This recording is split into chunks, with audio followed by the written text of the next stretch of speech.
franquias de sucesso. O que é uma franquia? É um padrão que se repete, é um padrão positivo, potente, de sucesso, que a gente pode reproduzir com facilidade. Essa é a grande sacada da franquia. Olha uma franquia hoje que vocês conhecem. Eu não vou dar o nome aqui porque não há necessidade, né? Sim. Mas olhamos uma franquia. Nós vemos um padrão na cidade onde ela está, tem uma familiaridade e as coisas são fáceis de serem replicadas. Então, esse padrão é muito importante porque o ser humano, para a gente manter um comportamento, ele não pode ser muito complexo. Se disserem para vocês, coloque roupa da academia, coloque o fone, mas não sei o que, e começa a criar um monte de penduricalhos, a gente não sai de casa. Eu, por exemplo, quando eu vou para minha academia, eu posso ficar de pé descalço porque tem um tapete, etc. lá. Gente, isso para mim foi um facilitador tremendo, ou seja, reduziu um dos aspectos que era colocar o tênis, a meia, etc. Parece bobagem, mas a gente vai se dando conta ao longo do tempo que os hábitos que a gente consegue estabelecer com mais facilidade são os hábitos que a gente mantém na nossa vida. E aí o Shawakor faz, então, várias avaliações, né? Como é que essa felicidade pode ser contagiante. Assim como um bocejo, ele é contagiante, né? Não vou bocejar agora, porque daqui a pouco todo o pessoal aqui começa a ficar... pessoas bocejando. Isso acontece em função, a gente já sabe isso, dos neurônios espelho, né? Existe uma região do nosso cérebro que, quando alguém faz uma atitude de uma forma diferente ali daquele ambiente, mas de uma forma repetida, ao natural, eu vou repetindo eu vou mimetizando esse comportamento. Se no bocejo isso acontece, poxa vida, vamos colocar uma mentalidade positiva no mundo, vamos levar a felicidade. E foi isso que os pesquisadores, né, muitos pesquisadores de neurociência, psicologia positiva se debruçaram para compreender. Será que a gente também consegue disseminar isso de uma forma assim consistente? Sim, criando franquias, então, de sucesso. E esse é o primeiro trabalho que ele fala aqui das franquias de sucesso, porque o que ele fala muitas vezes? É que o problema é que com algumas pesquisas demonstram, quando pensamos que alguma coisa não é saudável, e aí ele traz um exemplo aqui de um hospital. Um hospital, ele estava com muitos problemas depois do furacão Katrina, né, lá nos Estados Unidos. Ele estava com muitos problemas financeiros. E o Shawakor, entendendo de benefício da felicidade, de criar um ambiente mais adequado, mais feliz, ele foi chamado. E aí disseram assim, olha, nós queremos melhorar o nosso rendimento, o nosso faturamento, mas primeiro a gente quer iniciar pelas pessoas. Nós queremos voltar a ter um clima bom, né? Pessoas felizes, resultados melhores. Isso é clássico. Às vezes a gente esquece disso, a gente quer resultados bons com pessoas sendo espremidas, né? Mas isso aí já não existe mais, gente. Nós temos que mudar essa mentalidade. Então, o Shawakor traz o exemplo de um hospital. E o hospital, por natureza, ele é um espaço de doença, muitas vezes. O posicionamento é esse, eu vou lá porque eu estou mal, porque tem pessoas com muitos problemas, né? E vão buscar uma cura, mas o processo ele é negativo. E o Shawakor disse assim, poxa, 11 mil funcionários, como é que nós vamos treinar esse batalhão? Normalmente se treina os líderes para os líderes fazerem a disseminação. E ele entende que nem tudo o líder precisa atuar. E até uma das estratégias aqui, que eu vou falar em outro momento aqui no programa, tá? E eu vou fazer esse resgate de uma forma mais rápida. Isso é disruptivo, hein? É disruptivo, porque sempre é o líder, né? O líder é o exemplo. Sim, o líder é o exemplo, mas nem sempre o líder é o cara que vai disseminar todas as ideias e, enfim, valores. E neste caso, ele compreendeu que tinha que entender o ambiente de forma geral, ele poderia ter um outro mindset. E aí ele buscou um exemplo do Ritz-Carlton, que é o hotel 5 estrelas mais famoso do mundo, o primeiro 5 estrelas. E ele pensou, como é que nós podemos nos tornar uma hotelaria 5 estrelas ou um hospital 5 estrelas? E aí fizeram benchmark, ou seja, vai lá, avalia, vê o que tem em comum, o que pode ser copiado, ou seja, as franquias de sucesso, a gente buscar o que já funciona bem. E lá, então, eles entenderam que o Ritz tem uma regra que é 10 quintos. O que é isso? É uma regra de comunicação e relacionamento. As pessoas, quando passam por um funcionário, vamos lá, um cliente, né? Passou pelo funcionário. Se tiver num raio de 3 metros, o funcionário faz menção que viu aquela pessoa, ou seja, menção no olhar, né? Eu te reconheço. Não dá para fingir que não viu. Não pode fingir. Tem que passar, reconhecer aquele ser humano, fazer um olhar de que eu estou aqui, né? E quando ele estiver mais próximo, cumprimentar. Ou seja, primeiro é o olhar visual, né? O contato visual, um sorriso, e depois um bom dia, um boa tarde, um tudo bem. Olha que interessante. Essa é uma regra de atendimento, é um código de atendimento do Ritz-Carlton que foi copiado por Walmart em épocas melhores, né? Mas por grandes redes, porque há, sim, comprovadamente um resultado financeiro por trás dessas atitudes. Porque essas pessoas, os funcionários, começam a entrar numa espiral de positividade. As pessoas começam a transformar o seu humor e o seu dia. Aí levar, então, essa experiência da hotelaria de 5 estrelas para o hospital. E o que vocês imaginam? Como é que foi a receptividade do público, dos médicos, enfermeiros, etc.?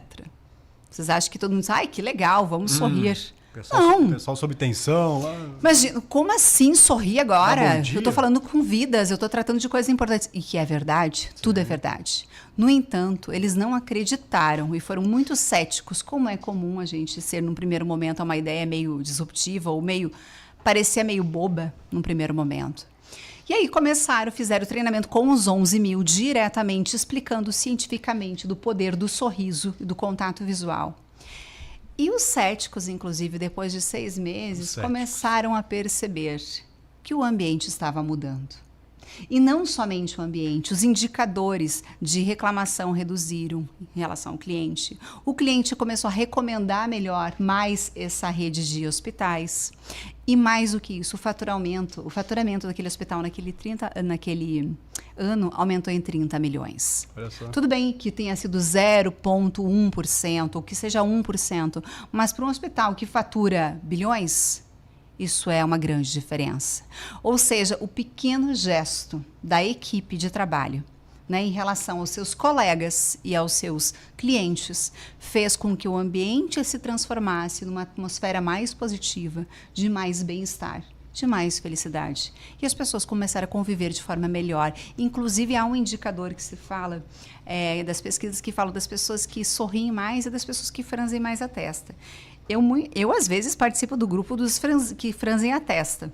Porque eu sempre aleguei na minha vida, que eu tenho mais dificuldade com a luz. Então, eu criei um hábito de franzir a testa. Desde criança, gente, eu tenho fotos com a testinha franzida. Mas é claro que não é só a luz. Às vezes é um comportamento que a gente adotou que a gente nem sabe como, em algum momento, ou de concentração, ou de julgamento, ou de qualquer coisa. Eu não sei agora, né? Eu estou fazendo uma análise de mim, por isso que eu me sinto muito tranquila em falar as palavras, né? Como elas de fato são. E assim, o que traz esse meu comportamento? E aí há estudos bem incríveis que falam que as pessoas que franzem mais a testa, elas têm menos inteligência social.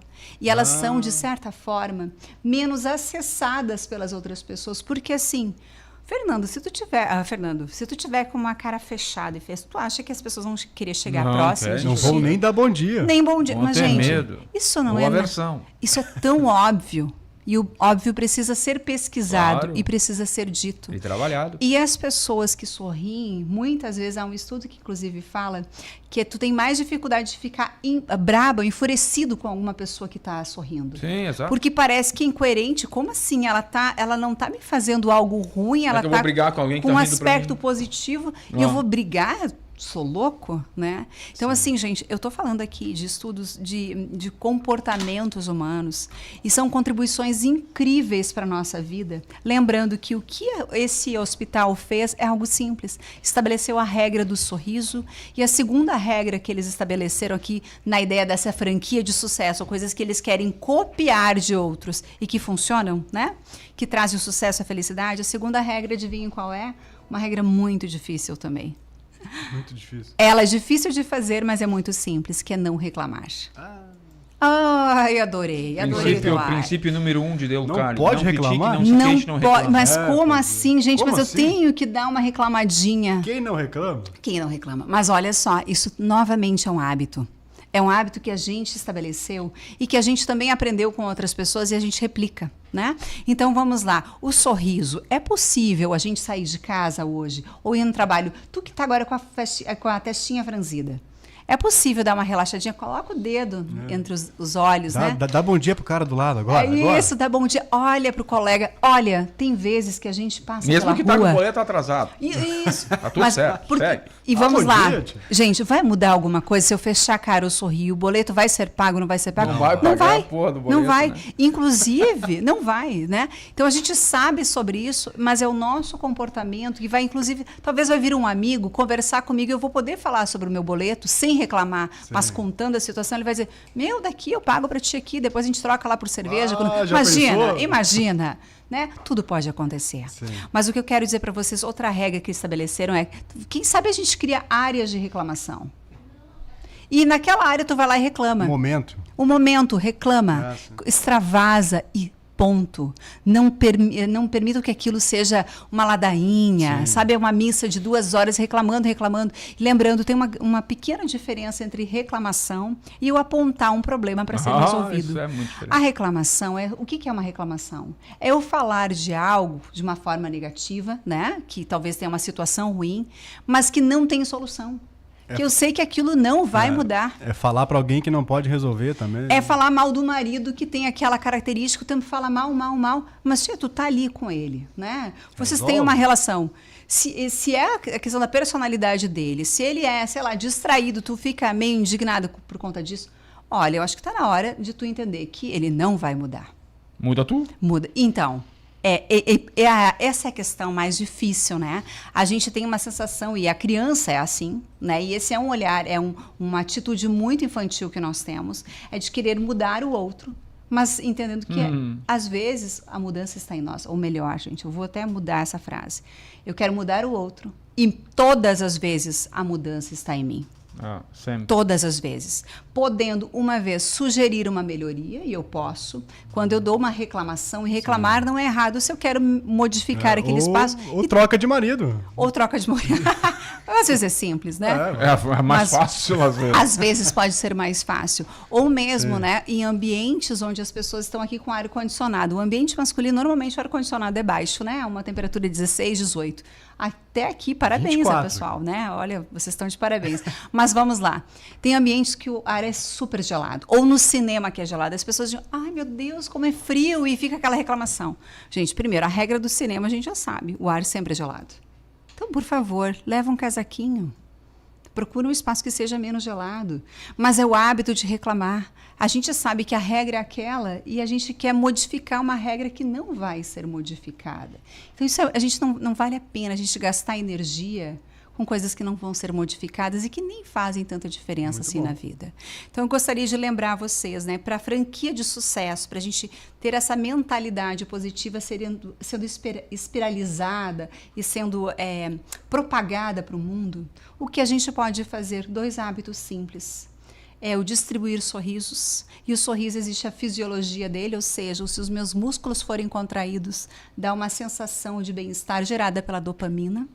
E segundo aspecto, muito importante, é a gente começar a se pedir para os amigos da gente, nos darem um toquezinho, tu tá reclamando demais. Em casa, converse com a esposa, com o marido, converse, sejam muito verdadeiros, assim, digo, tu acha que eu reclamo muito? Do que eu reclamo demais? O que eu estou repetindo muitas vezes, gastando o meu tempo com essa energia ruim, negativa, e transformando o meu dia para algo pior, né? Colocando uma energia que não vale a pena. Converse com seus amigos mais próximos, com o seu colega de trabalho e perguntem, eu sou uma pessoa reclamona? E, gente, estejam abertos para ouvir a verdade. Porque grande parte das vezes nós somos, sim, reclamões e a gente quer que as coisas se resolvam aí do nosso jeito e, enfim, a vida não é assim. Gente, muito obrigada. Eu espero que a gente consiga lembrar que a ciência da felicidade é uma ciência que veio para ficar e que pode, sim, transformar a nossa mentalidade para uma mentalidade mais positiva e produtiva. Daniele Hart, nossa comentarista, tem várias mensagens